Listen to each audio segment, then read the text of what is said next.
Recently, I was given the opportunity to compete on Physical Asia on Netflix.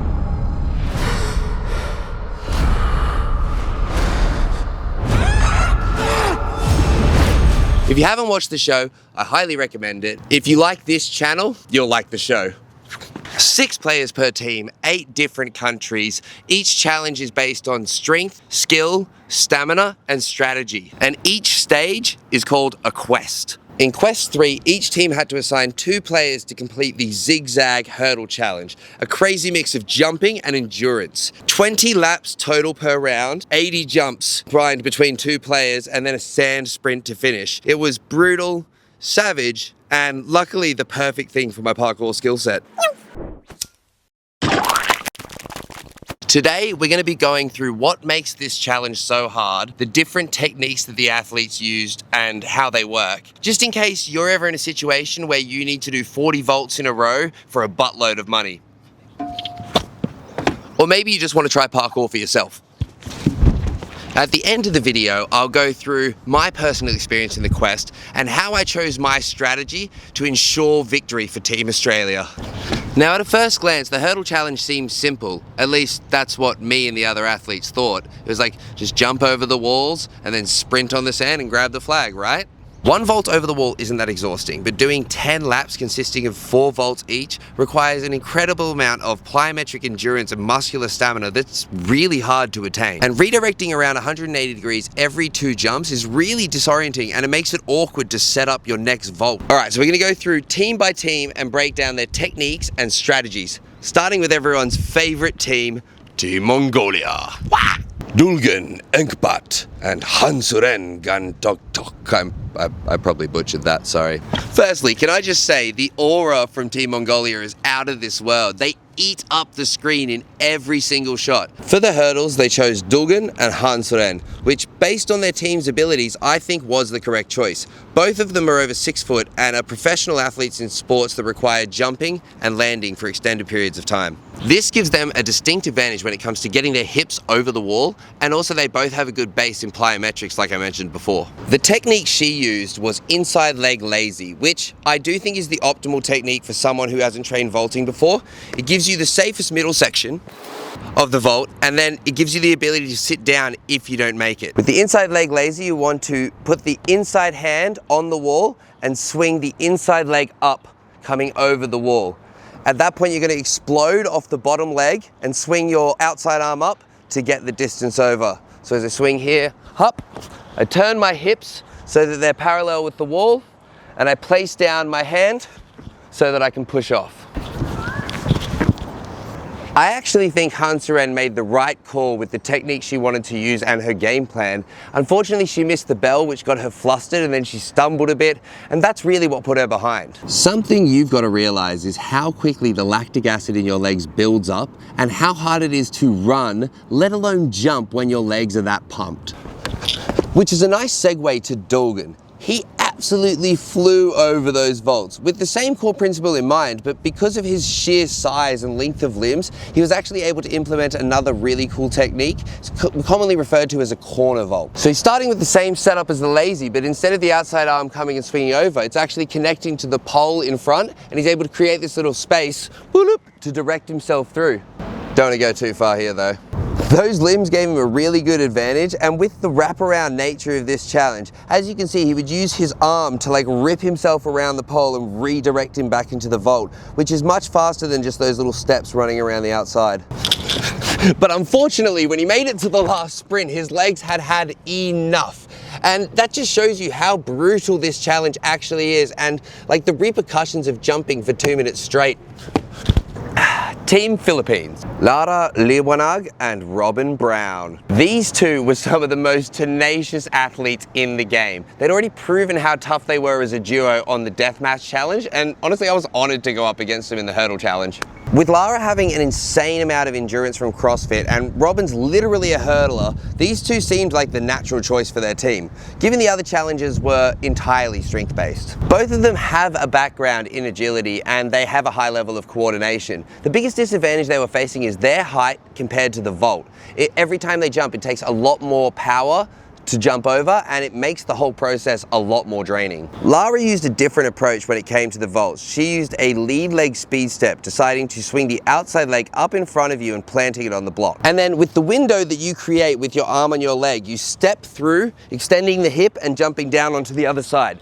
Speed steps are known in parkour for being a great momentum transfer movement. So the only drawback, and the thing that really put Lara behind, is with this technique, you have to turn your entire body around before you can transfer your momentum back and turn your whole body around again. So it's just a lengthier process as far as the steps involved. I think Lara was smart and used the most effective vault for her in this scenario, and she was super solid and didn't falter at any point.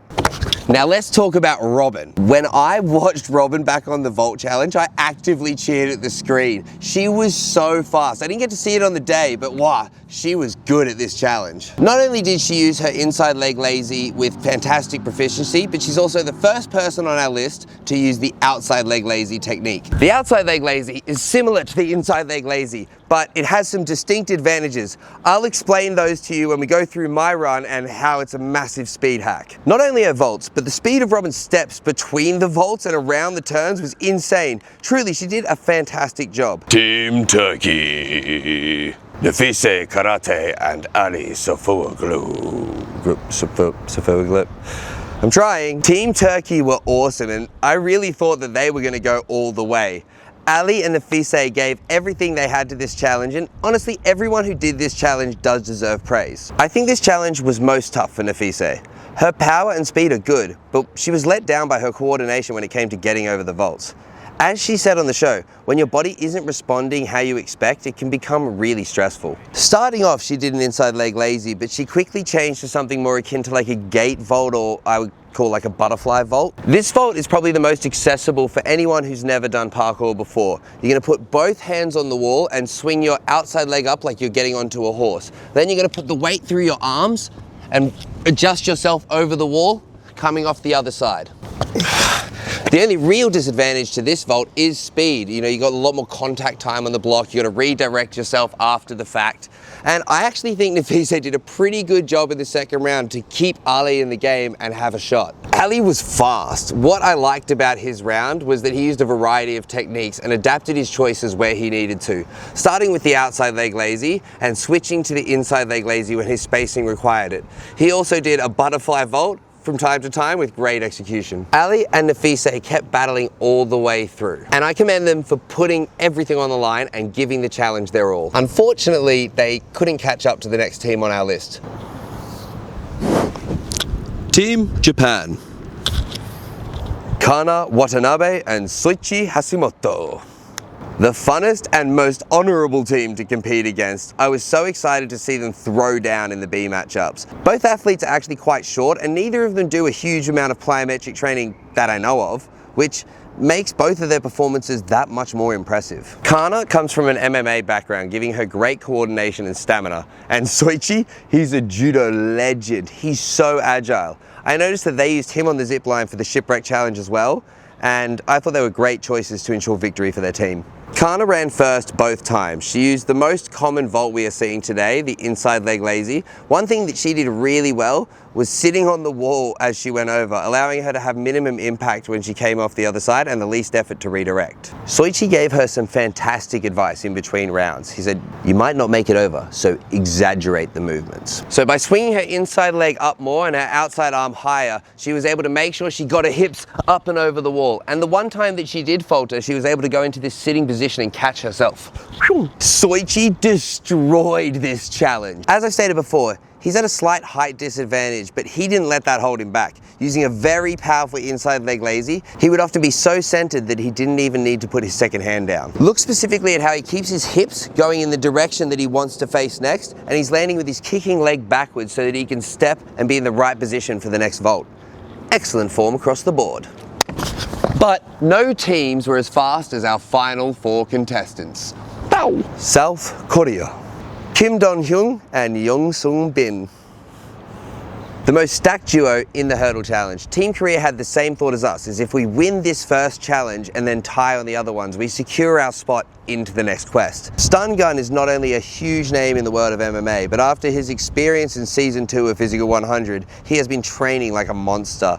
And Sung-bin, Where do I begin? This man is an absolute machine. I've been the biggest fangirl since season 1 and he's always impressed me with his physicality. Honestly, I was a little bit intimidated knowing that we were going to be racing them.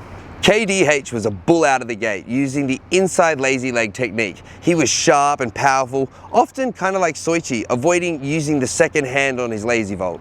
My argument for using it is weight distribution and overall energy usage. It takes more accurate body positioning to make it effective, but it's a great way to propel yourself off the vault and into the next one. Sungbin also used a consistent inside leg lazy technique. They both understood fundamentally how to use the vault smoothly and were able to take real advantage of their size and athleticism. Sungbin, unfortunately, due to the adrenaline fatigue, started to lose stability on his landings, which made the experience way more stressful. He did absolutely give me a run for my money in that first round, starting almost an entire lap behind. And I knew if Caitlin could keep an even tighter gap in that second round, I'd be able to catch up purely on vaulting skills and understanding of the mechanics.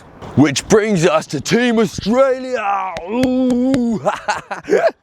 There was no better choice for this event than Caitlin and I. Despite her being slightly shorter, Caitlin has some of the best muscular endurance I've ever seen of any athlete ever. Caitlin has a background in CrossFit and high rocks, and she's doing explosive movements for extended periods of time very regularly. And I do parkour.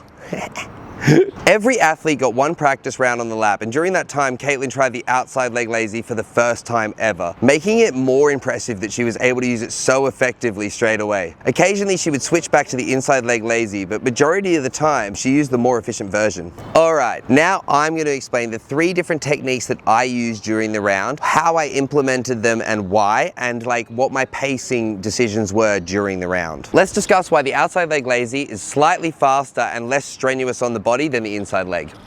Body positioning in relation to the wall. With the outside leg lazy, you're able to keep your hips and body closer to the ledge as it requires less space for the leading leg. Stability during the first half of the vault. Instead of all the weight being on one side as you kick up, this allows you to kick further and center your weight above the wall without turning your body as much. Hip position during and after. As the hips aren't required to turn as much, you're able to position your body in the direction you wish to exit. Feet landing in the most effective position. Landing with the feet staggered with the correct leg position for acceleration into the next motion. Traditionally, a Kong vault is taught more symmetrical and going horizontally over the wall, jumping off 2 feet, placing 2 hands on the wall in front of you, pushing through the shoulders and the hands to create almost like a double jump. Bringing the knees through past where the hands were and with momentum landing on the other side. Coming out of the Kong, I was able to leave my outside leg slightly behind and use it to kick over the wall in quick succession. Bringing my inside leg in a bent position underneath, which meant I could place it down and turn in the direction I wanted to go. Trailing leg speed step. I really only use this once, but it is effective when the Kong isn't quite powerful enough. You're using the back leg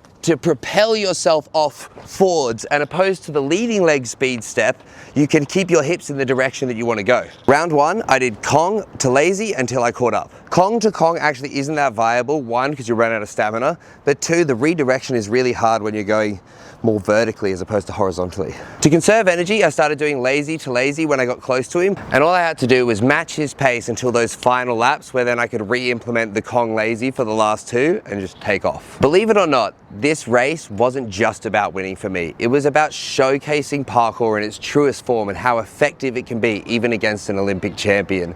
And also, I wanted to make a statement on behalf of Team Australia. Round 2, again, we absolutely have to give Caitlin her flowers. She crushed it in the second round, and without her, I would not have been as guaranteed for victory. I started with lazy straight off the blocks because we knew we had it and I wanted to make sure my legs weren't too pumped from the first round. Adjusted to Kong lazy after the first lap because I was starting to feel the flow. Once I passed Yong Sung Bin, I knew all I had to do was stay upright and make every vault count. That last run to the flag was literally as fast as I could go. I think if we'd been neck and neck, I may have struggled to outpace him. After we shot the results, I went straight back up into the studio and actually threw up. For me, that's a badge of honor. I don't see that as like I went too hard, I went the right amount of intensity. But that's how insane this show is. At one point or another, every athlete was pushed to like breaking point. All of these challenges, including the hurdles, were super intense. And I'm truly grateful, not only for the experience, but for the new friends and family that I've made along the way. Subscribe to the channel for everything parkour, like the video if you've seen Physical Asia, and of course, say hi to your mum for me. Pow!